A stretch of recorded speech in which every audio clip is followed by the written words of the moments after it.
You're listening to Blue Please here on WoW Radio with myself, Total Biscuit. Let me make one thing very, very clear. If you have just tuned into the show for the first time, or perhaps you are deluded, maybe half of your brain has fallen out of your nose, let me make this clear. This is a shock jock show. This is rather one-sided. This gets a little bit irate, gets a little bit ranty, gets a little bit shouty, tends to complain about things.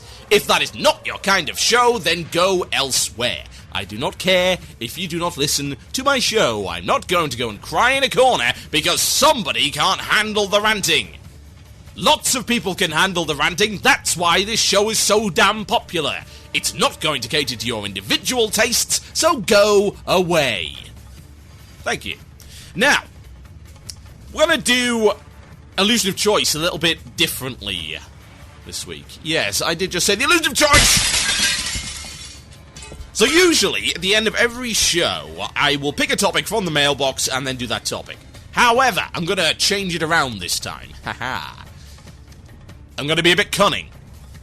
I'm going to turn the tables, as it were. This is show episode 101. 101. Therefore, I am choosing the topic this week, and you will have to answer it. And the topic for Illusion of Choice this week, you have all show to email it, and if you're listening on the podcast, I'll let you join in also. You can post it in the forums. I will have a thread up there at the end of this show called Room 101. You can also send me emails. I will pick the best. Start of next show to reel in the mailbag. Oh, yes. And I will read some of the best that you send in from the live listeners at the end of this show. And the question is simply this. If you had to take one thing, that's one thing from World of Warcraft, and throw it into Room 101, what would it be and why? Now, some of you may not know what Room 101 is. If that is the case, well, you are, let me just put it this way, horribly uncultured. Lord, go and look it up. Go and buy a copy of the book that referenced that particular term. How can you not have read that and still listen to my show? You're a heathen. A Luddite. Horrendous. Go look it up. Go find out. So yeah, I want to hear one thing you would toss from WoW into Room 101, never to be seen again. I'm going to limit it somewhat because all of you are typing away right now saying, the stupid player base. Yeah, we get the idea. We know that. Come up with something more original. It's got to be something that Blizzard themselves could get rid of. So it's going to be something actually in the game. Like, say, a game mechanic, or a boss, or an instance, or something like that. Pick one thing you would toss into Room 101. Go do it. And I think I'm going to be kind. I'm going to offer a little prize. It's the end of the week, folks. Going to be nice. Admittedly, I'm not really going to be all that generous because, hey, this is coming out of my pocket. So, I will offer you something. I will offer you any one game. Actually, no. Let me be uber generous. I will offer you any 2 games from Direct to Drive's 5-year sale, which consists of a wide variety of rather cool things. Go on directodrive.com, you'll see it right there. We've got stuff like Saints Row 2, Mountain Blade, which is very, very good, Bioshock, Defense Grid The Awakening, Civilization 4, Stalker Shadow of Chernobyl, Sword of the Stars, World of Goo, stuff like that. Anything that is $5, I will buy you 2 games, and I will gift them to you. That's for the best entry for today's show. Yeah, that's the extent of my generosity, folks. Sorry. My wallet is not too deep. It's been a hard month. But share the wealth, I always say. Share the wealth. Right. Speaking of sharing the wealth, new 5-mans. That means new epics for people who aren't very good at the game. Yay! I'm not so bothered about that, honestly. There's a lot of people complaining about the new 5-mans. And very specifically, their rationale, rhyme, and reason for that is the fact that Arthas will be the final boss of the last 5-man. Some folks are complaining about that. I view it as an opportunity. Oh, yes. Let me tell you why. So, I like 5-mans.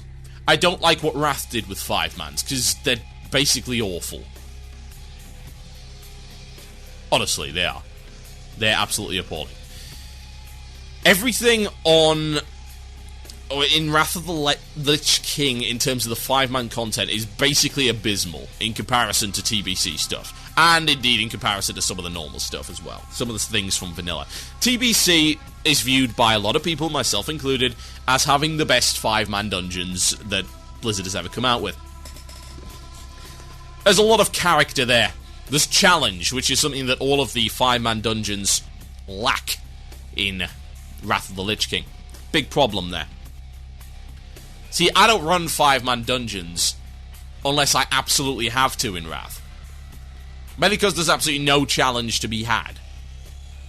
Now, I can understand that 5-man dungeons are part of the progression path for a lot of new players. Therefore, one could argue that they should be easy. No. No, they shouldn't. Because that doesn't teach anyone anything. Now, I'm not expecting uber-hard encounters. But what I am expecting is the ability to do a 5-man dungeon, and it's not a case of being forced into it, but basically being told that it's A-OK to not pay any attention whatsoever and press the AoE button over and over again. And of course, in patch 3.3, us mages are going to get to do that more because they're buffing Flame Strike. Ah! That is more exciting than it should be, folks, honestly. Buffing Flame Strike, 2-second cast. Oh yeah, oh yeah. The most overlooked AoE in the game. Oh yeah. I am excited, folks. I'm thrilled by that concept. I actually use Flame Strike unironically. Maybe that makes me a terrible mage, but it is possible to correctly rotate Flame Strike in an AoE rotation and have it work rather well, especially in combination with Blizzard. And Living Bomb, of course. It's like, Living Bomb everything, Flame Strike everything, Blizzard. Oh look, everything's exploded. Now, I suppose that is enjoyable the first couple of times you do it, and then you realise, all I'm doing in this heroic instance is pressing the Living Bomb button. Except on bosses, where I press the Living Bomb and the Fireball button, and that's really about it. Oh, I hate my life so much. It's so laborious. Bloody awful. Now, these new 5-mans, of course, are an opportunity to fix the fact that basically every 5-man in Wrath is terrible. I would expect, bearing in mind the quality of loot that is on its way from these dungeons, that these dungeons are going to be a little bit more interesting. A little bit more challenging, I hope. Honestly, I hope. Whether that's going to be the case, maybe not. It might be, it might not. I certainly hope so. Now, here's where the contention lies. The contention lies with the fact that Arthas is the final boss of the third 5-man. That's not so good. Or is it?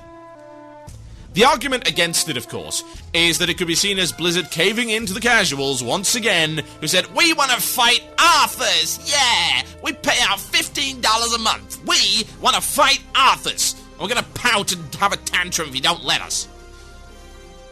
That's possible. You could view it that way.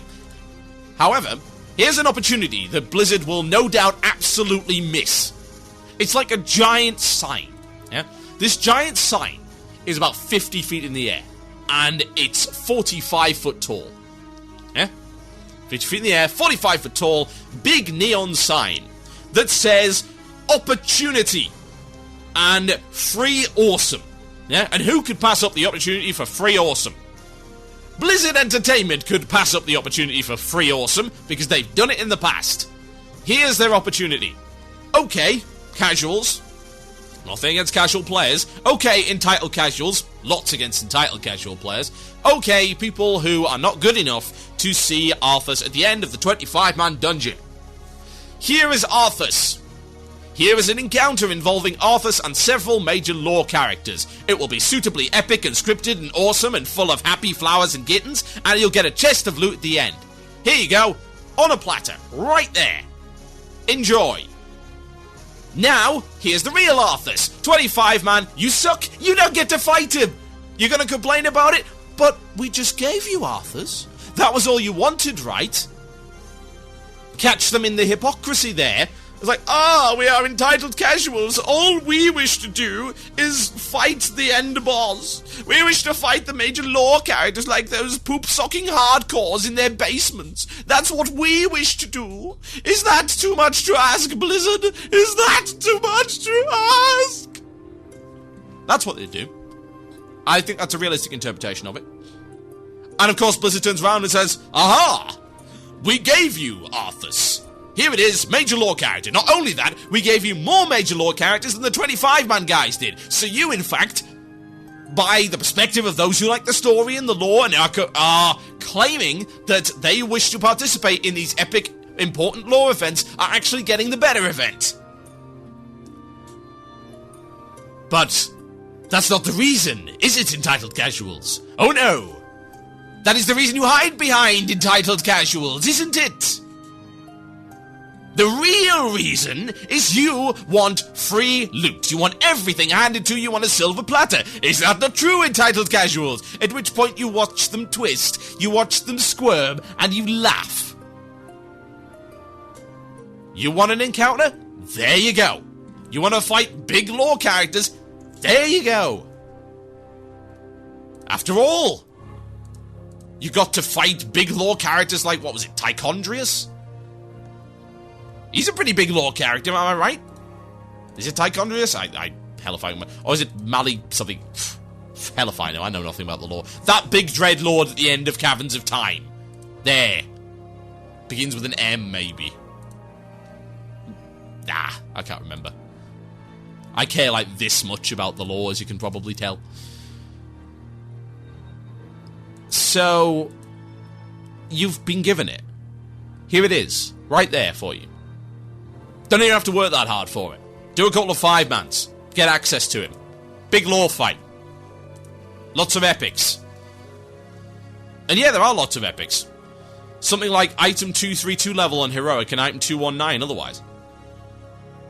That's pretty nice for a 5-man, right? Item 232 level epics? For God's sake.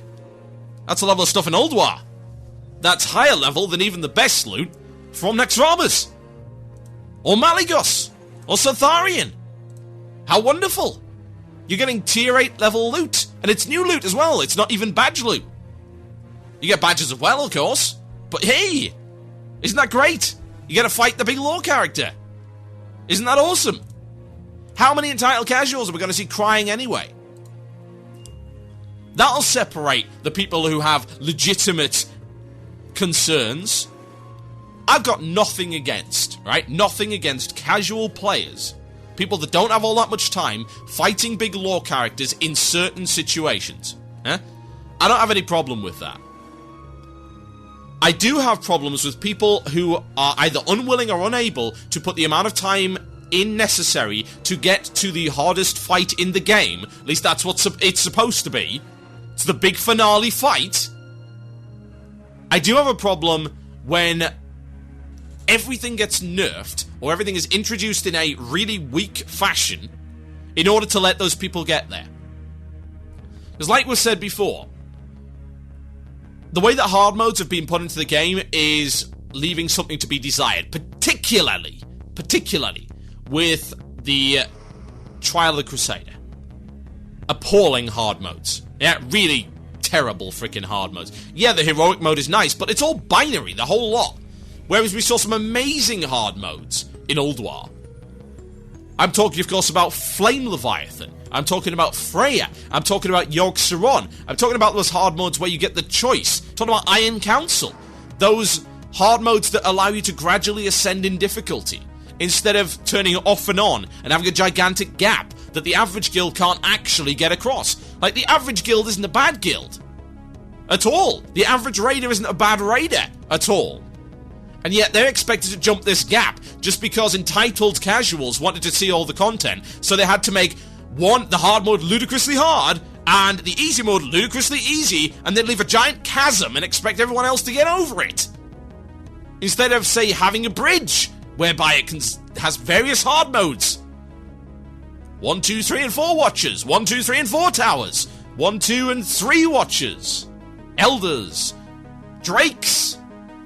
Do this one first, or this one first, or this one first. Don't just press the button and it makes it uber hard. So, here you go, Blizz. Here's your opportunity. Big glowing sign says opportunity is knocking for you right now to fix a lot of the issues with the tiering of content. It's right there. Are you going to take it? I certainly hope so. My name is Total Biscuit. You are listening to Blue Please here on WoW Radio. I'll be right back after this, folks. Enjoy.